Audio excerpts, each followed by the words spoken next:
should sign something that says, look, I don't want to be rescued, right? Because, it's basically my fault. Yeah. I have to pay. It's my fault. If I get stuck up here, that's it. And I think knocking something is great, but don't expect us all to climb up after you. If you're stuck on the ledge, I didn't think it through. You know what I mean? Do you have any idea how much this fucking helicopter costs? Yeah, exactly. Or if you get rescued in that situation, you have to go and work on the helicopter for the rest of your life. Pretty much, yeah. Just a paid service too. Or you have to wait till the next person... the next fucking idiot falling off a rock face. Stuck at the side of the mountain. Yeah, and if you don't like that, you can go and work in billets, you bastard.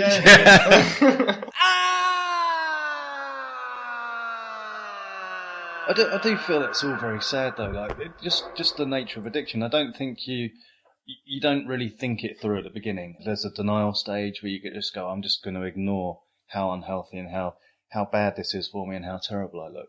I think that's true, but when what annoys me is when you hear claims like fast food places make their food more addictive. Yeah. How do they do that? They don't. No, they do it by making. Oh my god! Fuck! They've made food that actually tastes nice. Yeah. Slash someone. Yeah. You never get a junkie suing Afghanistan. No. that cocaine was just too good. Yeah. Sorry. Yeah. My nose is essentially melted off my face. Yeah. Have you heard Nigella's taking Colombia to court? It's yourself. God. You've got yourself to blame. Yeah, but I mean, okay, if someone was a sex addict, right, and the same rules apply. Same rules apply. Yeah. Like you get into having sex with people, and then you meet other people who are like that too. So it sort of feeds itself, and you get to the point where you, like you were saying, you can't stop.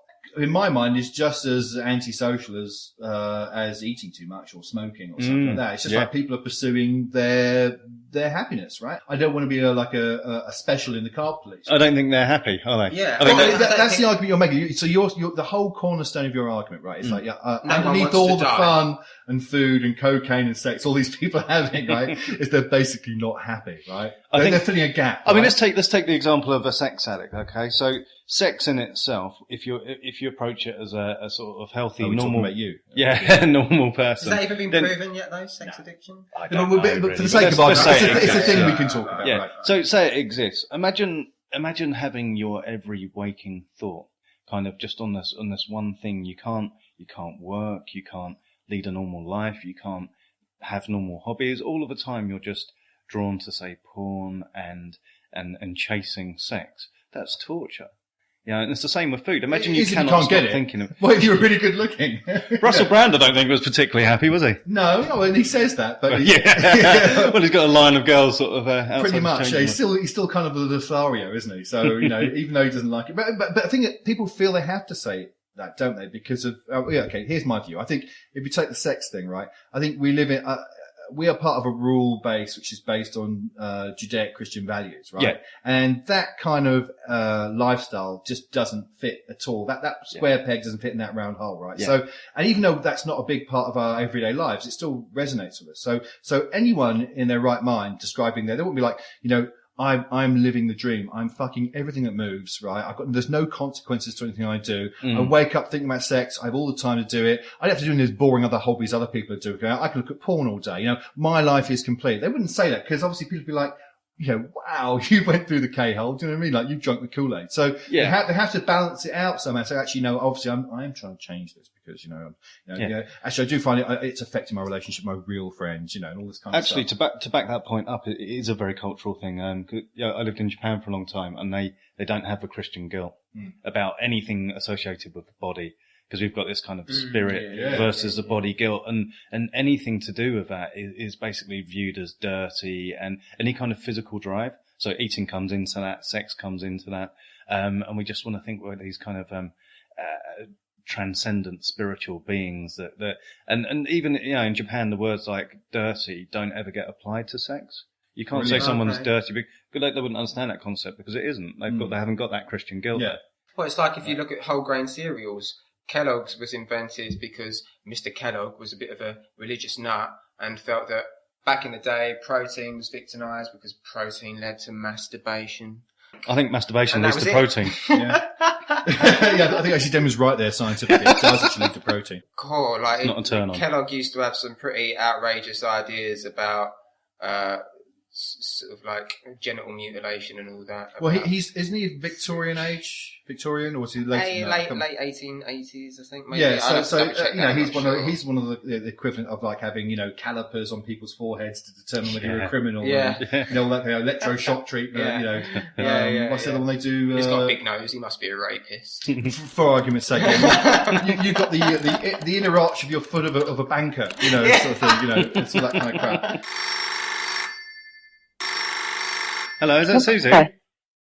Yes, hello. It's Damian, and I'm here with Frank and Charlie as well. We're just on like a group call. What do you think would be the best sort of thing for us to talk about with you? Sort of like dieting in general, or fad diets or something? Oh, dieting, I'm a majority on because I've done all of them. Yeah.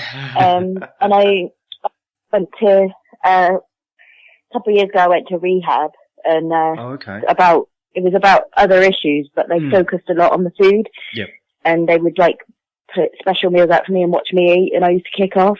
And but that's one of the things that I used to get really annoyed about. Cause they used to kind of try and control what I ate, and then there was some time that I got told off because the lady who was serving me the food gave me an extra piece of meat, and this guy was like, "Oh, well, you wouldn't give an alcoholic an extra bottle of wine." And I was kicked off and stormed upstairs. Yeah, right. It's not like I was eating 5 Mars bars, you know what I mean? Yeah. And then I wasn't allowed to have certain things, and then my friend's mum made fudge brownies, and I sneaked a couple and I felt really guilty about it. And then they made me go to Overeaters Anonymous group, and I confessed about the brownies. And it's just like people making you feel guilty about eating stuff. And, we've like this... We've actually we've been talking about the guilt factor and everything as well. So that time, really nice. And the Facebook group of women eating on the tube. Did you see that? No, I heard about it. Appalling. It was on the news and everything because people were taking photos of women eating on the tube, and it was the annoying thing was it was specifically women. Yeah. I think it'd be really good if you could mention that.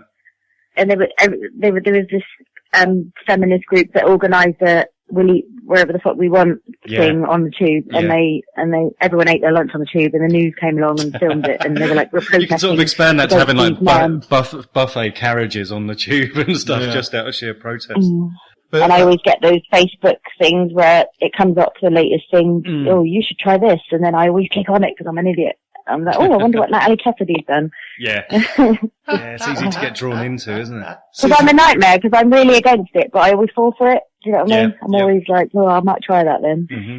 But I also know as well that I judge people, so I'm a massive contradiction because I hate the diet industry, but yet I'm all feeding into it. Yeah, it's that kind of mindset that you can't help getting. I'm also, I judge people. If I see a fat woman eating on the tube, I would probably judge her in my head, thinking that I wouldn't do that. But you can't help that initial thought, though, can you? You can't in any situation. It's so I'm a massive hypocrite, but it's a natural thing. You know? Yeah. I think it's just how you act upon those initial thoughts. Like, we're going to have a gut thought about anything that we see. You can't stop that thought if you're going to have that thought. But it's whether you express that thought on Facebook. Yeah.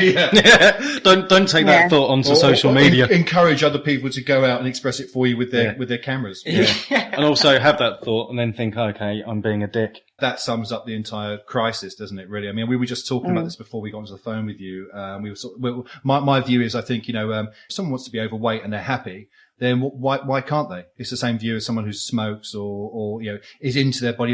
If you pursue your happiness, who the hell is it for someone else to actually, point a critical finger at? And I think it's all about personal choice, like we're saying. But the only thing that I think is that I think it's all fair and brilliant for people making personal choice, but they should be able to make the personal choice on decent information that's out there rather than misinformation and bollocks. Yeah. What's been the most faddy diet you've ever experienced?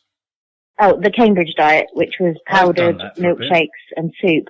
After 3 days, I would have punched someone in the face for a tin of tuna because it was just awful, and it was just drinks. I was just so hungry. I can imagine. Horrible. Yeah. Well, you just eat milkshakes. It's just milkshakes, but it's not even nice milkshakes. It's dry stuff, and it's milkshakes or soups, and I'm not really a fan of soup unless I've got a big bread roll with it. Yeah. I wasn't allowed to have a bread roll. That was awful. And the thing was, I had one of my moments where I thought, right, I'm going to do this. And I bought like 4 weeks worth and I lasted 3 days. And then the rest of the powder was just under my bed. And I can't do this. It's not cheap. I wasted a lot of money on diets. Yeah, and I guess when you're cutting out particular food groups and all that, it can lead, like, I guess you felt a bit depressed while you were on it, a little bit maybe. A bit slumped over. They call them meal replacement shakes, don't they? There's loads of them now. So there's Cambridge, Lighter Life, and it's all basically the same ideas. I think Tesco's are doing them now. My partner did Lighter Life, and my sister did it too. And my sister ended up being in hospital with gallstones. Oh yeah, which apparently, which no one realised. If you actually just do a bit of research in it, apparently that's the radical nature of that particular diet means you'll just make a series of marbles, like golf balls inside your body. Which apparently she said it was. She's and then had you put it all back on again. Yeah, exactly. You have to start eating normally at some point, and then it just all comes back on, and that's even worse. But that's what they say then with you feel a lot like of the a diets, failure. isn't it? Like, any diet that you lose weight by starving yourself, well, there you go. Yeah. You've starved yourself for 2 weeks. Does you knowing the nutritional content of a particular food that you want to eat actually dictate whether you're going to eat that food much, or are you just going to go, do you know what? I'm not a fucking idiot. I'm completely aware that this has got so many grams of salt in it, but I'm going to eat the fucker anyway. Yeah, I never get put off with these scare videos. There was one, because I love KFC, and it's quite worrying that they don't call it Kentucky Fried Chicken anymore, because apparently they're not allowed to say chicken, which is why that's not true. So good. I've got and there was a video, and it showed all the chickens and how badly they were treated, and it still didn't put me off, because I thought, but it tastes nice. And, is that a legitimate video as well? Because I know the KFC. Yeah, and it's narrated by Pamela Anderson. Peter. Okay. A Peter video. Look how small they are, the chickens, and like, but they taste good, right? That's not how they arrive on. I think when you look into Peter themselves as well, they're a bit of a fucked up organisation actually, and there's quite a lot of dirt to be able to dig up on Peter. That could be another show. When you look at people on death row, right, and they get like, you can have any meal you like, right? It just speaks volumes that it's always KFC. You know what I mean? Like, the last meal for a lot of people is actually, I've heard about frogwa and all that, but I want a nice big bucket of chicken, thanks. I mean, that apparently is the most appealing meal if you're about to die. So I think actually that should be in the KFC advert, do the death row test, sort of thing, I just find it a bit annoying though when you on Facebook and you see these little pictures of like this completely fake image of some chicken that's got all these tubes inside them, and KFC use chickens that don't have beaks, and you think, how can you believe that? How can you really believe that? The amount of animal. There's so many chicken shops in London though. Because I'm from Devon, and when I was back in Devon, KFC would be like once a couple of months treat, but now I can't get to my house without walking past 5 dirty chicken shops where you can get like a family meal for £1. So how could you just not eat it all the time? And then you hate yourself afterwards. It doesn't stay in there long, does it? Let's face it. No, it doesn't. That's for sure. Well, like I'm saying, it does taste good, right? So. Well, it does. Yeah. It tastes a lot better than any southern chicken dish I want to make at home. They've always got stupid names as well. Like they take some American place name like New Orleans chicken or California chicken. You think, no, it's not. It's Brixton chicken. Exactly. Actually, my mum came to visit, and we had to get a bus from Leytonstone Station to Stratford Station, and we had to go down the long road. And I said, just for fun, let's count how many chicken shops there are. And there was about 39 in one street. There was 39 chicken shops on this bus. I think that happens. I've noticed that quite a lot, definitely in the central London. Probably zone 4 inwards. Yeah. It is a world of chicken, and it's amazing. They're literally next door to each other, and you think, what is going on? Well, in the same way you get people drinking too much, why aren't the groups of fat people doing chicken crawls? Gentlemen going from chicken place to chicken place. Just come on lads, we're going out. That's amazing. We're going to do some more. Yeah? I'll be well up for that. We need to stop talking about chicken now because I'm craving it. Yeah. Did you jump onto the old paleo diet bandwagon by any chance? I don't know that one. The premise of the paleo diet is eat like our cave-dwelling ancestors. Oh, yeah. They didn't have as much disease then. Right, well, I don't really see why anyone would like to sort of eat like a group of people that had an incredibly short life expectancy. I don't like, it's just like, eat like a caveman, the type of people that scrimped around in the dirt and the mud, doing whatever they could to survive, to then just fucking die. Yeah, I mean, I'm most a people didn't. massive carnivore, so I could definitely eat a lot of meat, but then I want to put some reggae sauce on it, and they didn't have that back in them days, did they? No. I